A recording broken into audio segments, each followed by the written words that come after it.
Olá! Bem-vindos a esta análise sobre um momento absolutamente fascinante na história do pensamento. Hoje vamos explorar uma verdadeira colisão de culturas que acabou por mudar o rumo do pensamento ocidental para sempre. Essa é a grande questão, não é? Pensem nisto. De um lado, temos uma tradição com milhares de anos, super enraizada. Do outro, um império que está basicamente a redefinir o mundo. O que se seguiu não foi simples. Foi uma história de conflito, de adaptação e, o que é mais incrível, uma explosão de criatividade. Ok, vamos lá entender o cenário. A gente tem aqui dois mundos muito, mas muito distintos. Na Judeia, a vida girava em torno da Torá, a lei divina. Tudo se baseava na tradição, no monoteísmo. Já no mundo grego, a Elas, o foco era outro. Era a filosofia, eram as instituições públicas como o ginásio, era um espírito cosmopolita que, sabe, estava aberto a novas ideias de todo o lado. Eram, de facto, dois universos. Pois bem, esses dois mundos estavam em rota de colisão. E o catalisador foi um dos nomes mais famosos da história, Alexandre, o Grande.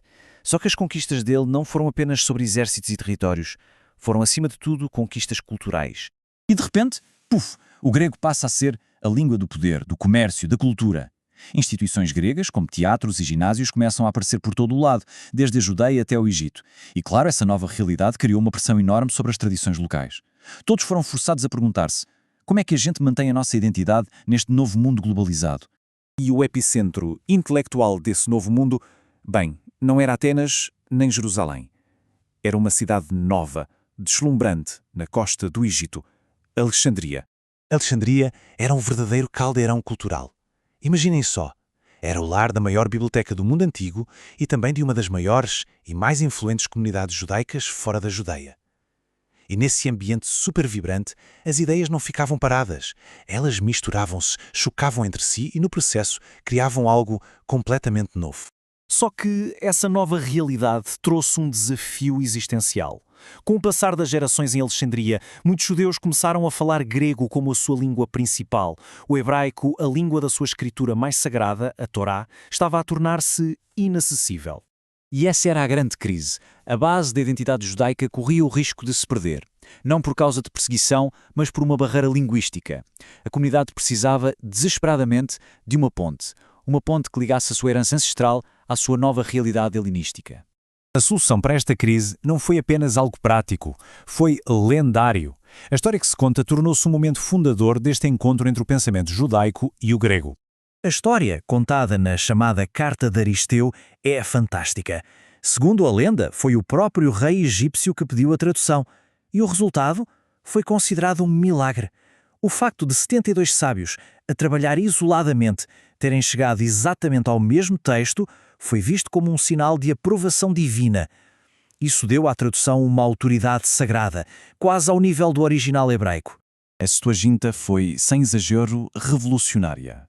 De repente, a Bíblia hebraica estava acessível a um público de língua grega muito maior, tanto para judeus como para não-judeus.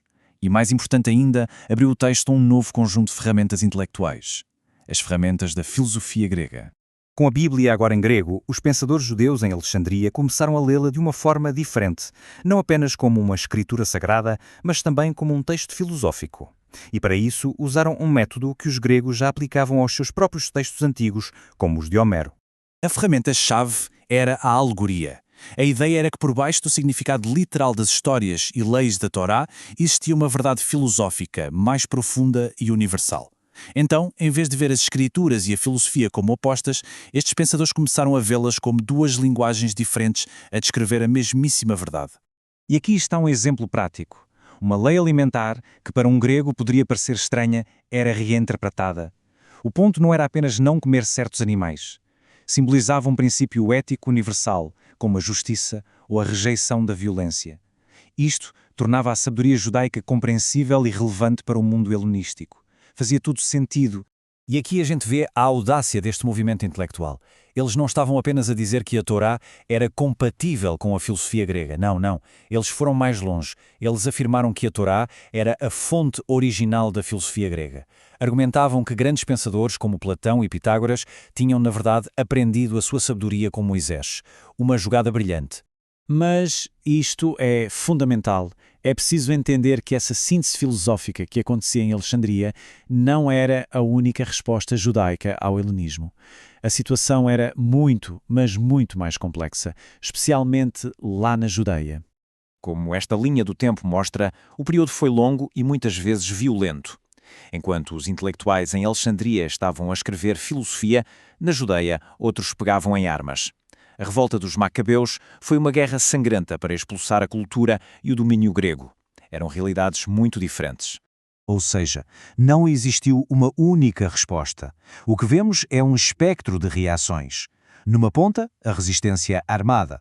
Na outra, uma fusão intelectual profunda, com Fílon de Alexandria a ser o exemplo máximo, ao combinar brilhantemente a Bíblia com a filosofia de Platão. E ali no meio, tínhamos a tal apologética cultural, que defendia a primazia do pensamento judaico. E esta é a conclusão fundamental. A pressão da globalização helenística não destruiu o judaísmo. Pelo contrário, forçou um período de intensa autorreflexão e criatividade, desencadeou debates sobre identidade, tradição e adaptação que não só moldaram o futuro do judaísmo, como também lançaram as bases para muito do pensamento cristão e ocidental que veio a seguir. E isto leva-nos a uma última reflexão. A história destes antigos pensadores, a lidar com uma cultura global dominante, tem um eco nos nossos próprios desafios hoje em dia. Como é que se equilibra o local e o global, a tradição e a inovação? A questão que eles enfrentaram, de muitas maneiras, continua a ser a nossa questão.